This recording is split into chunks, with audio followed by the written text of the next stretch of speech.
It must start with government. Because no people or group of people must feel discriminated or isolated.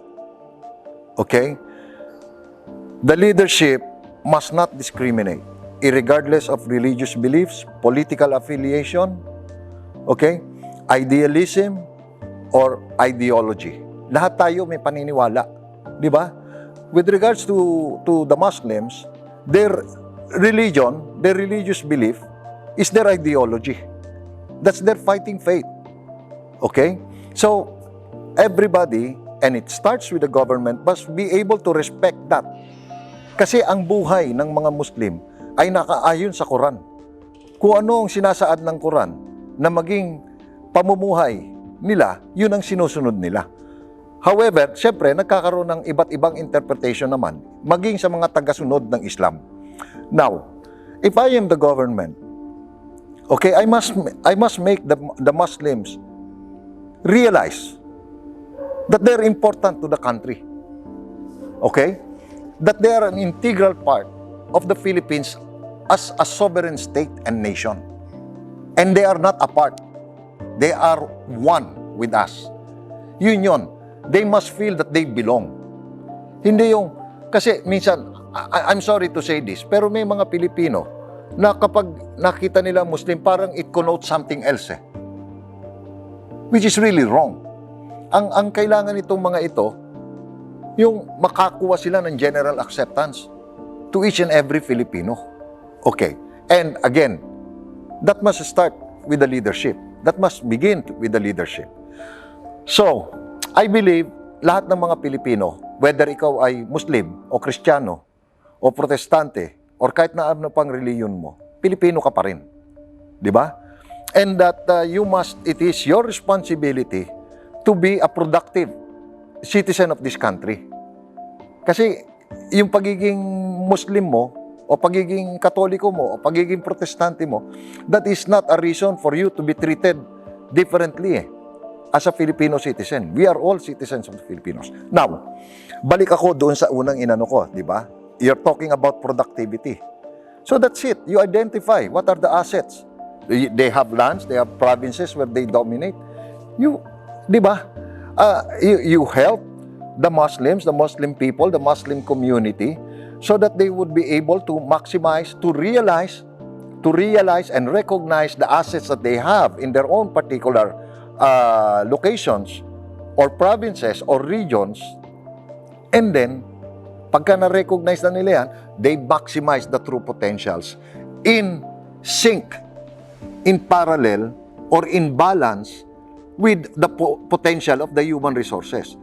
Now, mind you, the Muslims, dahil sinasabi ko nga, the Quran is their way of life. Their religion, Islam, is their way of life. Even in the conduct of their business, they have to refer to Islam.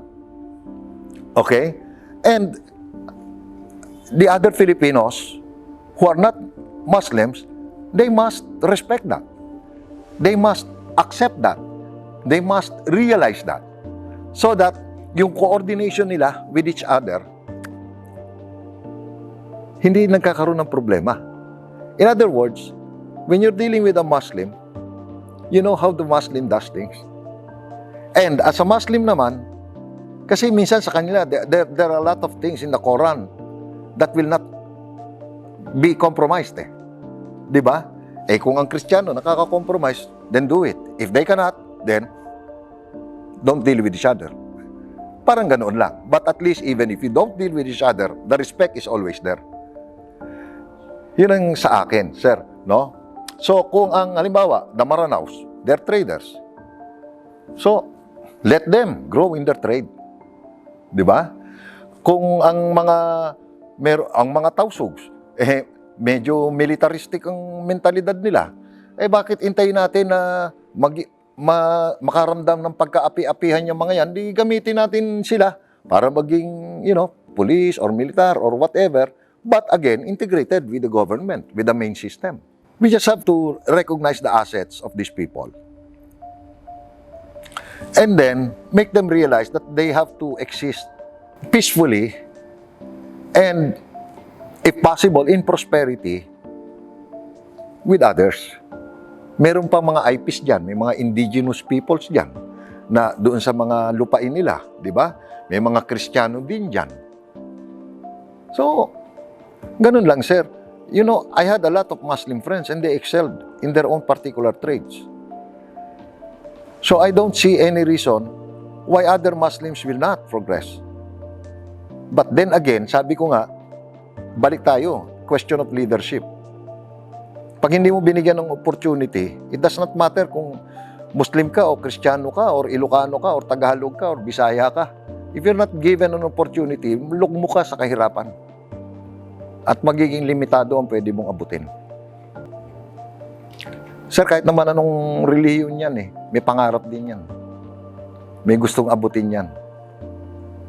So it is the responsibility of the government as an institution, and it is the responsibility of the leaders in government to make the people realize that the potentials of the people have no limits, and that they must continue to be productive, and the government is always there to support them in their endeavors. Then, pagka nagkaganon, sir, magkakaroon ng peaceful coexistence lahat. Di ba? Kapag nagkaroon ng peaceful coexistence lahat, resolve ang security issues natin. Di ba? Pagka nagkaroon ng peaceful coexistence at naging secure and safe ang pakiramdam ng mga tao, tapos mo ang secession problem. Tapos mo ang rebellion problem.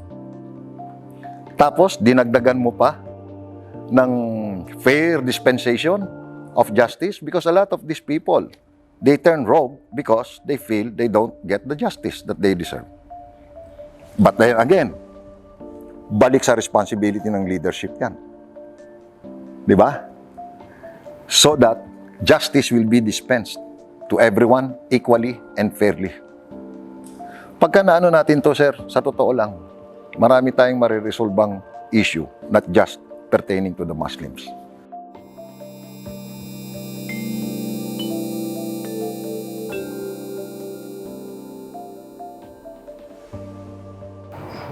You know, this is one very... I really get emotional about when we talk about OFWs. Kasi ako, sir, tatay din ako, anak din ako, di ba? May pamilya ako, may mga kaibigan ako, may mga mahal sa buhay ako. And I can always relate to the situation of these people. Napakahirap na lumayo ka sa mga mahal mo sa buhay. Lumayo ka sa safety and sanctity of your own home. At magbaka sakali sa ibang bayan na karaniwan, lalong-lalo na sa unang pagkakataon ay hindi mo kilala kung anong klaseng mga tao ang aabutin mo doon, ang mga paglilingkuran mo, ano ba ang sitwasyon doon, ano ba ang batas doon. You know, so for a first-timer, it is so filled with uncertainty, anxiety, and fear. But then tinitiis yan, sir. You know why? Because of their loved ones. Because they want to fulfill their responsibility to their loved ones and their dependents. Pero, sir, ano ang sukli nito? Marami tayong nalalaman ng mga sad stories na pagtapos ang mga anak pero malayo ang loob sa kanila. Nagkaroon ng bahay, ng sasakyan, pero nasira ang pagsasama ng pamilya. Now, you tell me, and then you hear all these leaders praising them as heroes. Sa totoo lang, sir, kung wala yung mga OFW, matagal nang bagsak ang ekonomiya natin. And they cannot deny this. They cannot deny this. Ngayon, you want to honor these people? You want to give them appreciation sa sakripisyo nila? You create an environment here.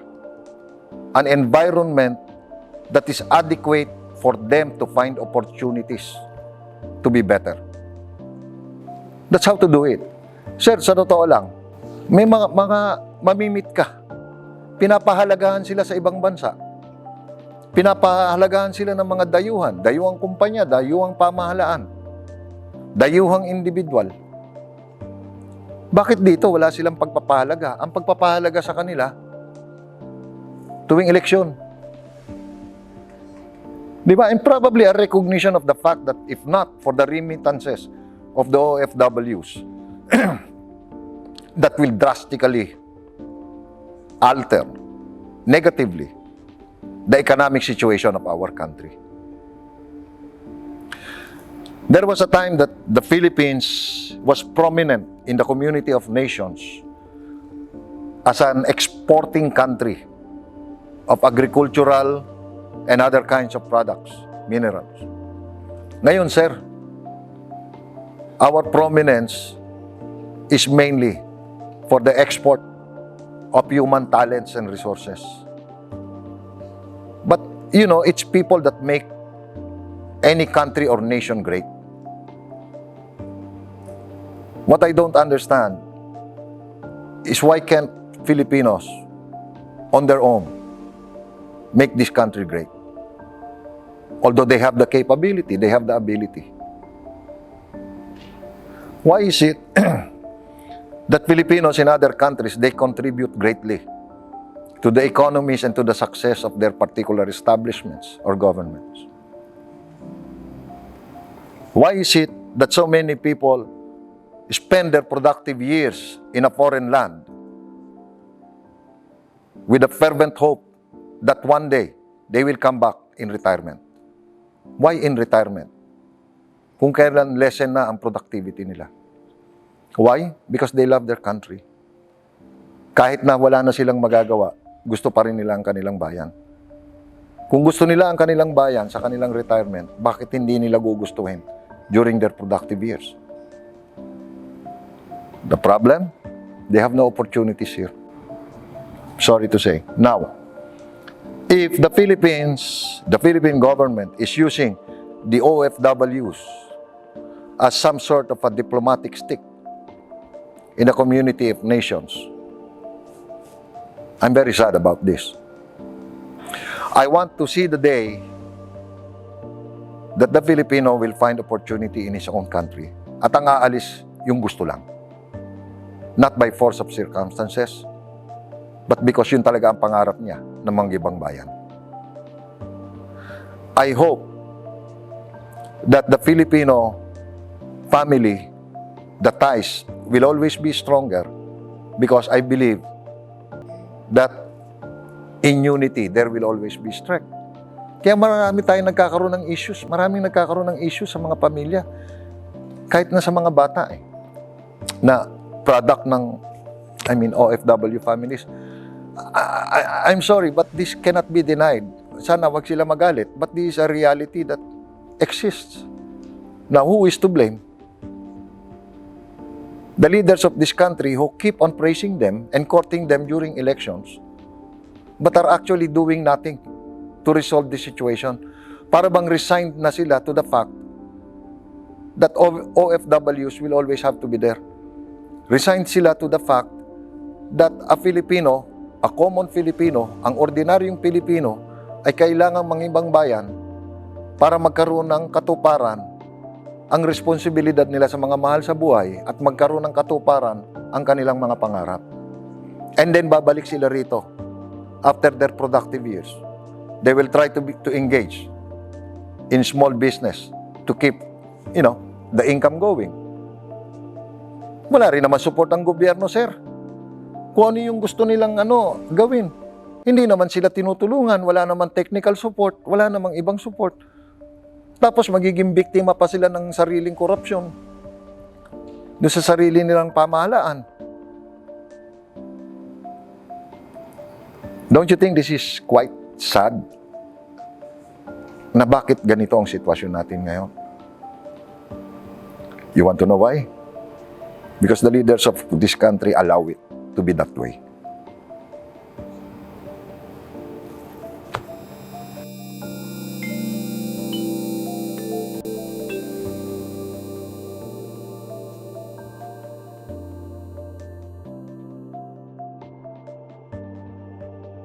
Number one, respectability.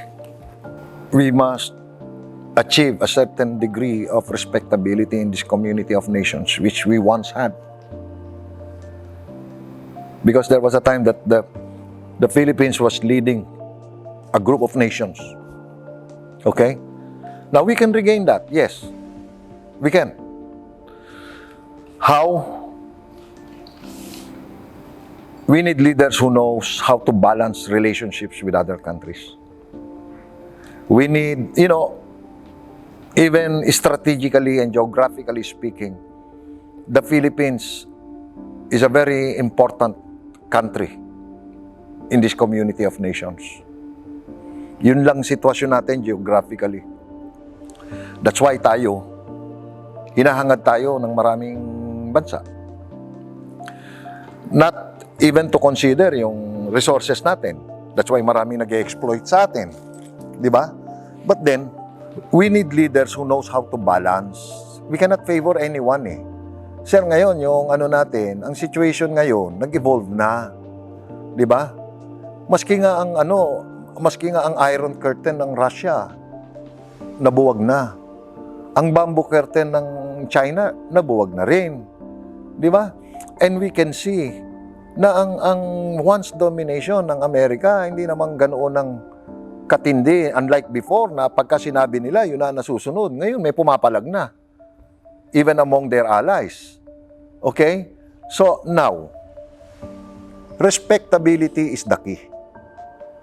We may be a small country, but if the leaders of this country will strive to elevate the degree of respectability of the Filipino people, then we will be regaining a respectable place in this community of nations. We must, of course, value relationships. Pero sa ngayon, sir, hindi na uso yung alyansa eh. Di ba? Ako, nasa ganito, nasa kanan ako. Against ako doon sa kaliwa. Di ba? Ang mga kakampi ko naandun sa itaas. Medyo ilag ako doon sa baba. Hindi na ganoon, sir. Ngayon, ang importante, we will be friends to everyone. A foe to no one. Para ngayon, maski yung mga sinasabi natin, mga aggressions, with regards to territories of dispute, medyo mapipigilan yan, marirendahan yan. Kasi alam nung na marami din tayong kakampi. Kaibigan natin siya, yes. Pero pagka kinalaban niya tayo, marami naman tayong magiging kakampi. Sa madaling salita, establish and detente. Di ba? Na hindi tayo pwedeng basta-bastahin. Kasi marami tayong kasama, marami tayong kaibigan. But that does not mean then, maski yung mga disputes natin with China, I believe in lahat naman, sir, meron namang solusyon eh. Kasi, okay, what is the premise of China? Historically, kanila yan. Di ba? Ang premise ng Pilipinas and the other stakeholder countries in the China Sea, China Sea naman yan, ngayon lang naging South China Sea yan eh. Di ba?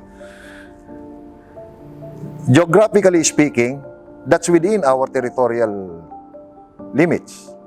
Within our territorial limits. So, pero sabi nga ng China, kaya nga naging China Sea yan eh, because all the lands in the seas are ours. Ganun sila. But, when China was not yet opening up their bamboo curtain, they don't do that. They don't do the claim. Why? Because militarily, they're weak. Ang feeling nila ngayon, economically and militarily, they have the right to regain what used to be theirs. So, I would like to mention the stand of President Duterte about this matter. Kung magiging hardliner tayo, dapat handa tayong makipaglaban. And the Philippines has no capability of engaging. Di ba? But then, there is another solution. Walang hindi pwedeng pag-usapan. But then, again, for China to treat us at level, at par, kailangan we have something that they don't have. That would be our leverage in our bargain. So that it would be easier for us to make them understand whatever compromise that we would be asking for them. Sa madaling salita, sir, hindi natin kailangang isacrifice ang sovereignty natin. Di ba? But in the same manner, that's why this is quite ticklish eh. Our claim will always be there. The legalities will always be with us. But then, they are the ones in possession. Sino may kasalanan nun? Leaders din natin. Di ba? Kaya kawawa rin naman si Digong, minana niya na lang yan. But in any case, I had my own experiences with China, with Beijing. And this was discussed on at least 3 occasions with me, heading a consultative panel coming from the Philippines. And at that time, they agreed with me that we can always work on a compromise wherein all stakeholder countries would be benefiting financially and economically in the disputed islands. Meaning, it's not just between the Philippines and China, but that would include all the other stakeholder countries. And they're all very open to this. Pero ngayon, sir, nag-evolve na. Hardliner na sila. No, you cannot do this on a bilateral Kasi that's how I see it. It has to be a general solution. Because the problem confronting China with regards to South China Sea, that does not just involve the Philippines. It involves Indonesia, Malaysia, Vietnam, Taiwan. Taiwan, of course, they consider their own. Di ba?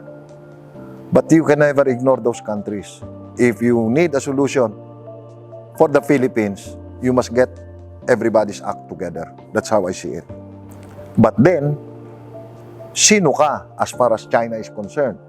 Kailangan mapakita natin, may mga kaibigan kami who are willing to back us up, who are with us all the way. So again, it's a question of leadership, sir. It all boils down to respectability. Paano kang sasamahan kung ayaw sa'yo? The key is the leadership. Talaga. And you must have the rightful foreign and diplomatic policies to make this happen. Pero sir, basta ako, I believe, walang hindi nadadaan sa magandang usapan. And there's no such thing as a one-way street. If you want to take, you must give. Coming from both sides. No one can be a unanimous winner here. If you win some, you lose some. But then, there are things that you just have to compromise for the general good, peace and security, and economic prosperity of everyone. Those are considerations. We all realize there is so much resources, so much wealth in that part of the world. But kailangan angkinin ng isang bansa lamang. Di ba? Sir, kung nakapunta ka naman doon, wala namang gugustuhin tumira doon. Wala namang gugustuhin mabuhay doon. So, we just have to think realistically about this situation.